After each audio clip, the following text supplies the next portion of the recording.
Laurie Draeger, by the way. That's Yes. always good to start off with, let people know who we're actually talking to. And so it's Women's History Month, so I want to know your history. It feels wrong that I don't already.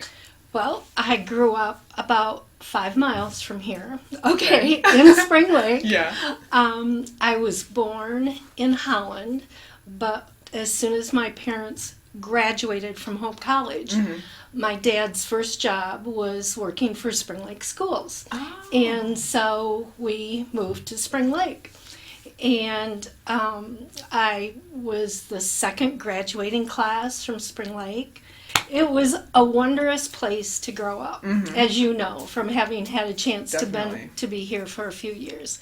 After high school, I went to Hope College. And after Hope College, I graduated in a year where teaching jobs were a little scarce. So you went to where the teaching jobs were. So I ended up taking a teaching job east of Ann Arbor in a little town called Belleville. It was one of those things where when I graduated from Hope, I graduated with a secondary degree and I was a government major. But unfortunately, in 1971, they were looking for football coaches who were male, who had government degrees. And so I went back and got my elementary certificate as well. And so started teaching 6th grade over, in the Detroit area. Ended up moving back to this area, worked at Caroline Tech Center for a while, and then came to Spring Lake Schools in 1995 as the director of community education. Started up the KISS program, started up the alternative education program, started up the theater program with a very young Mr. Tooney, who is still terrific, just as he was in high school. And when the new high school was built, I was given the opportunity to become the media specialist. So I went back and got my master's degree, and here I am, still happy and still loving every single day. Like, what's the best part about Spring Lake for you, or West Michigan maybe in general? We have such beauty around us, and I think that until you leave here, and just like I went over and taught near the Detroit area, it was just fine. But absolutely, this area is beautiful as far as our lakes and the forests, and it just has so much to offer. I've been fortunate that my kids also went to Spring Lake Schools, so my mom and dad taught or were principals. My dad was ultimately the superintendent here in Spring Lake. So they had 64 years into Spring Lake Public Schools. This is my 21st year. So you mentioned family. Yes. Can you talk about your kids at all? Absolutely. I have 3 kids. I have a daughter who lives out near Lake Tahoe. She's a pharmacist. Oh, cool. I have a son who lives in San Diego. He works in the mortgage industry. And I have a daughter who just moved back to Spring Lake about a year ago, and she happens to work part-time over in central office. So I have 4 grandchildren, 2 boys and 2 girls, and they are perfect, absolutely perfect. And I should probably mention that I have a perfect husband as well. His name is Rich. He is a golfer, and he's always happy too. So as I grew up, it was a much different time. It was a time when parents never had to think about whether or not, my daughter or my son, is going to walk downtown to Spring Lake by themselves. They're only 8 or 9 years old. I'm not going to worry about it. I probably knew 20 or 30 people along the way to walk, to downtown Spring Lake. Rode my bike all around Fall Street, Winter Street, because I had best friends who lived over there. So it was one of those times when people knew you. It wasn't a large community, but people understood how important it was to look out for other people. And I think our community has grown, but we still look out for people. And so another thing that I really respect about you is how you're such a fierce advocate for like super, not controversial, but important issues that are happening, like women's rights and Black History Month. March is Reading Month. Like, I'm seeing all these book things out there, and it's so awesome. And you're also part of the LGBTQ awareness group, and you do book readings there and everything. And so what is it, just, I guess, can you talk about your, like, My very passion to, like, for the rights of people and acceptance? And Don't know when it was that something within me kind of sparked, and it may have been when I was at Hope College. Having grown up in Spring Lake, not a very culturally diverse area, going to Hope College, perhaps it doesn't sound like going 30 miles away is going to open your eyes to, more diversity and everything.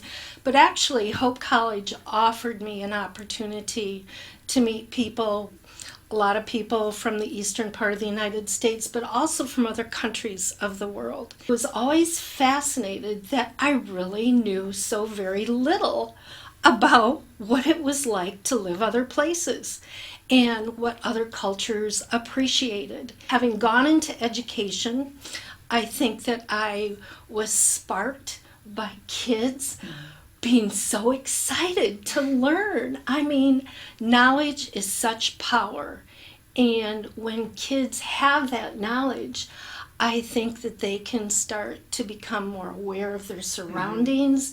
They can understand that, gosh, everybody has a story. And so I think because I so strongly believe that having knowledge can make you not just smarter, but a bigger person, I thought it would be interesting to start to share some information about Black history. And we always put out displays in the media center and everything. But then I talked to our principal and just said, I'd like to do some broadcasts. And so what we started doing were short little broadcast clips in the morning. All the teachers had to turn to a certain channel, and we would do short broadcasts. And then I got real pushy, and I said, well, do you think that we could show some videos? And so what we did was we set up, during Black History Month, 5 or 6 videos that all the classes would tune into, so that everybody was getting the same information. Because when you stop and think about it, your circumstances are different from mine, are different from every other person's. And so our context for looking at information or knowing things really is all based upon where we've come from. And until we can share some of those ideas and have the same understanding of those ideas, I think it's really hard to appreciate not only what we have, but perhaps the struggles that some other people have gone through. It's such an empowering thing to have knowledge. Tolerance is such an important word.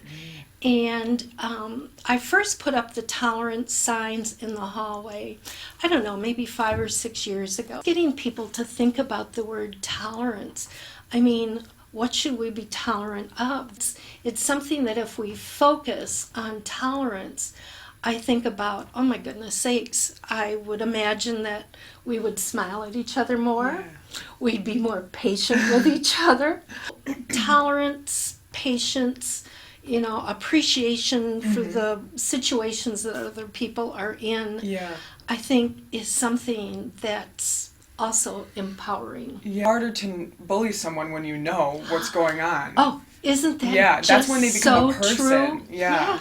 Yes. And appreciating the fact that we're all different. Because, it would be so boring if it was just you and me and 100 clones of us. Appreciating those differences is an empowering thing.